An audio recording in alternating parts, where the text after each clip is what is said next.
Hello दोस्तों, स्वागत है आपका आज की एक और नई वीडियो में। आज हम आपको बताने वाले हैं सामान्य ज्ञान से टॉप 40 क्वेश्चंस जो कि आपकी प्रत्येक परीक्षा के लिए बहुत ही ज़्यादा इंपॉर्टेंट हैं।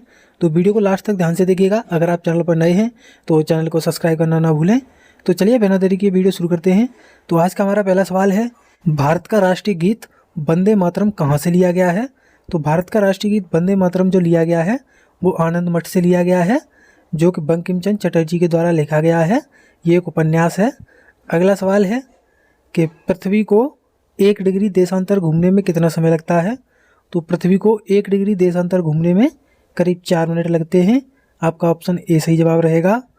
अगला सवाल है कि विश्व में सबसे अधिक वर्षा कहाँ होती है? तो विश्व में सबसे अधिक वर्षा जो होती है वो मावसिनराम में होती है। आपका ऑप्शन बी सही जवाब रहेगा और ये मावसिनराम मेघालय में है। अगला सवाल है, भारत की सबसे बड़ी जनजाति कौन सी है? तो भारत की सबसे बड़ी जनजाति जो है वो भील है। आपका ऑप्शन ए सही जवाब रहेगा। अगला सवाल है, दिल्ली के लाल किले का निर्माण किसने करवाया था? तो दिल्ली के लाल किले का जो निर्माण करवाया था वो शाहजहां ने करवाया था। आपका ऑप्शन सी सही जवाब रहेगा। अगला सवाल है कि महात्मा गांधी ने दांडी यात्रा किस कानून को तोड़ने के लिए शुरू की थी?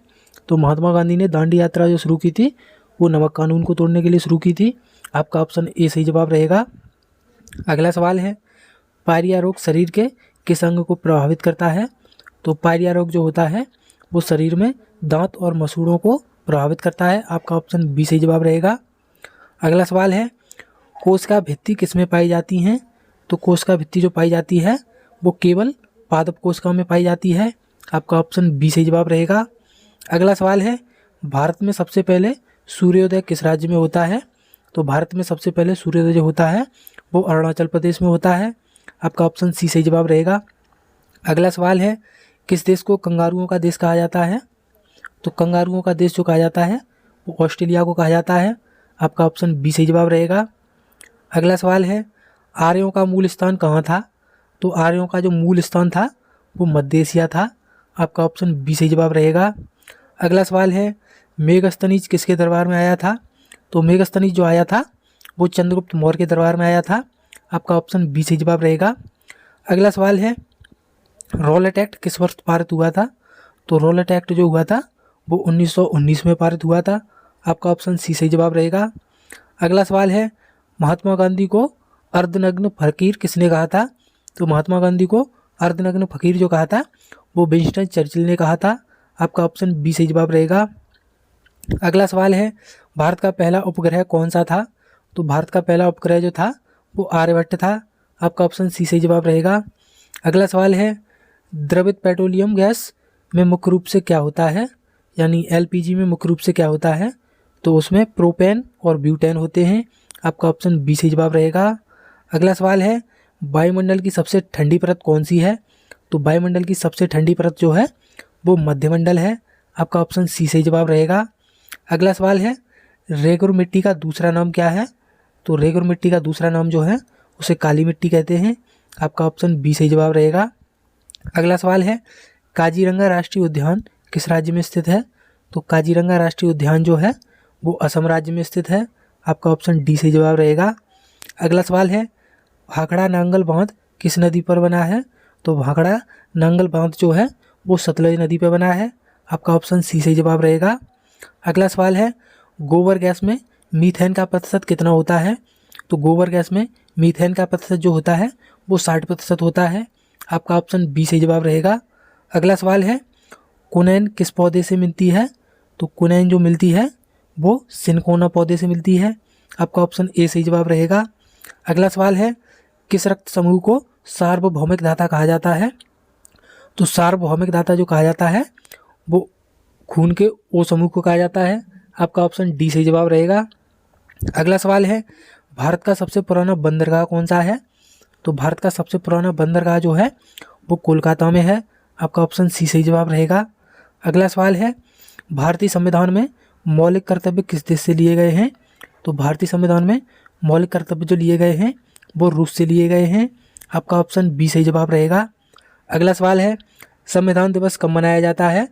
तो संविधान दिवस जो मनाया जाता है वो हर साल 26 नवंबर को मनाया जाता है। आपका ऑप्शन सी सही जवाब रहेगा। अगला सवाल है लोकसभा में सदस्यों की अधिकतम संख्या कितनी हो सकती है। तो लोकसभा में सदस्यों की अधिकतम संख्या जो हो सकती है वो 552 हो सकती है। आपका ऑप्शन सी सही जवाब रहेगा। अगला सवाल है भारत के मुख्य चुनाव आयुक्त की नियुक्ति कौन करता है। तो भारत के मुख्य चुनाव आयुक्त की नियुक्ति राष्ट्रपति करते हैं। आपका ऑप्शन बी सही जवाब रहेगा। अगला सवाल है गौतम बुद्ध का जन्म स्थान कहाँ है। तो गौतम बुद्ध का जो जन्म स्थान है वो लुम्बिनी है और ये नेपाल में है। आपका ऑप्शन डी सही जवाब रहेगा। अगला सवाल है इंडिका पुस्तक किसने लिखी थी। तो इंडिका पुस्तक जो लिखी थी वो मेगस्थनीज ने लिखी थी। आपका ऑप्शन बी सही जवाब रहेगा।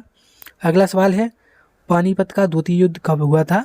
तो पानीपत का जो द्वितीय युद्ध हुआ था वो 1756 में हुआ था और पानीपत का प्रथम युद्ध जो हुआ था वो 1526 में हुआ था। यानी आपका ऑप्शन सी सही जवाब रहेगा। अगला सवाल है अकबर ने दीन ए इलाही कब शुरू किया था। तो अकबर ने दीन ए इलाही धर्म जो शुरू किया था वो 1582 में शुरू किया था। आपका ऑप्शन बी सही जवाब रहेगा।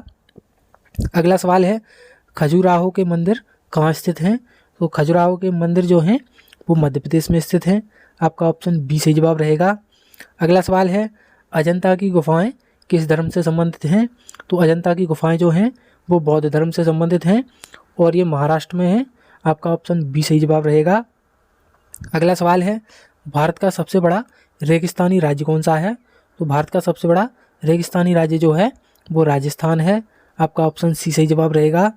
अगला सवाल है पृथ्वी पर सबसे अधिक मात्रा में कौन सा तत्व पाया जाता है। तो पृथ्वी पर सबसे अधिक मात्रा में जो तत्व पाया जाता है वो ऑक्सीजन पाई जाती है। आपका ऑप्शन बी सही जवाब रहेगा। अगला सवाल है दूध का सफ़ेद रंग किससे होता है।